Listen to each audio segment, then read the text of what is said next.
నిజంగా ఇలాంటి సంఘటన అనేది రియల్లీ మేము ఇంతమంది ఇలా చేయడానికి కారణం ఏంటంటే ఒక అమ్మాయిని రేప్ చేయడం. ఇలా ఎంతో మంది అమ్మాయిలు ఇప్పటికే చాలా జరిగాయి. దీన్నైనా సీరియస్ గా తీసుకొని doctor మోమితా a certified doctor was raped in Calcutta.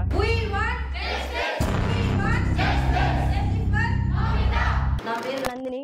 మేము ఇంతమంది ఇలా చేయడానికి కారణం ఏంటంటే ఒక అమ్మాయిని రేప్ చేయడం. ఒక అమ్మాయినైనా ఎన్ని జరుగుతున్నాయి, నెలలో 2-3 కంటే ఎక్కువే చూస్తున్నాం. అలా సంవత్సరానికి ఎన్నెన్నో చూస్తున్నాం. ఇలా చూస్తున్నాం. ప్రతి ఒక్క ప్రభుత్వం ఏం చేస్తుంది, ఓకే శిక్ష వేస్తున్నాం.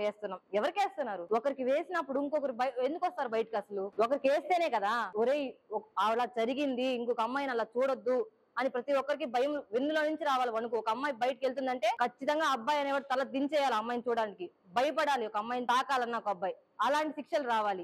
ఎందుకు ఎంతో మన డిపార్ట్మెంట్ లోని చాలా మంది ఉన్నారు. సినిమాల్లో చెప్పారు ఏమో ఏంది ఆడపిల్ల ఆట బొమ్మ కాదు, నేను పెంచే అమ్మ అని చాలా చెప్పారు. చెప్పిన వాళ్ళు ఇప్పుడు పదవిలో ఉన్నారు కదా, వాళ్ళు ఏం చేస్తున్నట్టు? ఇలాంటి వాళ్ళని పట్టుకుంటే ఎంతసేపు పట్టుకోవాలి? మన ప్రభుత్వం ఏదైతే ఉందో అది తెగిస్తే మాత్రం ఇలాంటి వాళ్ళు ఒక్కరు కూడా బయటికి రారు. ఇప్పుడు దీంట్లో కూడా చాలా మంది హ్యాండ్స్ ఉండి ఉంటాయి. కాబట్టి దీన్ని బయటికి రానిరు. మేము 10 రోజులు ధర్నా చేస్తున్నారు కదా, 10 న్యూస్ రిపోర్టర్స్ అందరూ రిపోర్ట్ చేస్తారు. కానీ మీరు కూడా మీ బాధ్యత తెలపాలి సార్. మీ దగ్గర నుంచి కూడా మాకు చాలా కావాలి. మీరందరూ మాకు సపోర్ట్ చేస్తేనే మాకు అంటూ ఒక న్యాయం జరుగుద్ది. ఎక్కడైనా ఆడపిల్ల బయటికి వస్తుంది అంటే ఆ అమ్మాయి సాయంత్రం ఇంటికి వెళ్ళేదాకా వాళ్ళ అమ్మ నాన్న గుండెల మీద చేసుకుని పడుకోవాలి.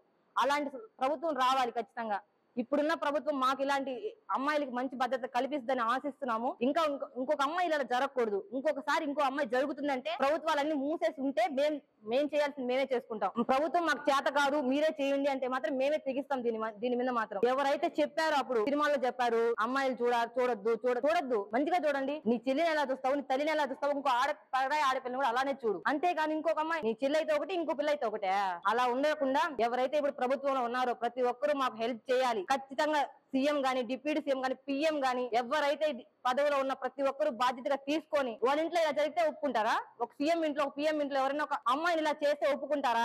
ఈ అమ్మాయి మాత్రం ఒక ఇంటి ఆడపిల్ల కాదా? ఇలాంటి ఆడపిల్లలు చాలా మంది బయటికి రావాలనుకుంటున్నారు. వచ్చిన ప్రతి ఒక్కసారి ఏదో ఒక అమ్మాయికి ఇలా జరగడం, ఇంకొక ఆడపిల్ల ఎందుకు వచ్చినా ఏం జరుగుద్ది అనే ఉద్దేశంలో ఉన్నారు తప్ప ఎవరు మాకు న్యాయం జరుగుద్ది అన్న. ఇప్పుడు కూడా ఈ అమ్మాయి కోసం మేము న్యాయం జరగాలి అనుకుంటుంటే మాకంటే ఏదైనా న్యాయం జరుగుద్దా అంటే వాళ్ళు ఎవరైతే ఈ అమ్మాయి కేసులో ఉన్నారో వాళ్ళందరినీ నడి రోడ్లో ఒక మనిషి అన్ని అవయవాలు ఉంటే ఖచ్చితంగా హ్యాపీగా బతికేస్తాడు. ఒక మనిషిలో ఒక అవయం లేదు, ఎలా బతకాలి? అది కళ్ళు గాని, ముక్కు గాని ఏదైనా కూడా. ఒక మనిషిని చంపాలి అంటే చాలా విధాలుగా చంపొచ్చు. అలా చంపాలి అంటే ఫస్ట్ వీళ్ళ నుంచి స్టార్ట్ అవ్వాలి. ఇలా స్టార్ట్ అయిన ఈ ప్రభుత్వం నుంచి స్టార్ట్ అయితే ఎవరైనా అబ్బాయి ఇంకా అమ్మాయిని తప్పు దృష్టిలో చూడాలి అనుకున్న వాళ్ళ ఒక అమ్మాయిని అలా చూస్తే ఖచ్చితంగా మనకు చావే మిగులుతుంది లాస్ట్ కి. అది పాపం. కానీ ఒకటి గుర్తుపెట్టుకోండి, ఈ రోజు ఒకళ్ళు తప్పు చేసి తిరుగుతున్నారు బయట అంటే ఎన్ని రోజులు తిరుగుతారు? 10 రోజులు తిరుగుతారేమో. కానీ ఎప్పుడో ఒకప్పుడు వాళ్ళు శిక్ష పడుద్ది. కానీ ఆ శిక్ష పడిన దాకా అమ్మాయికి ఎలాంటిది ఉండదు.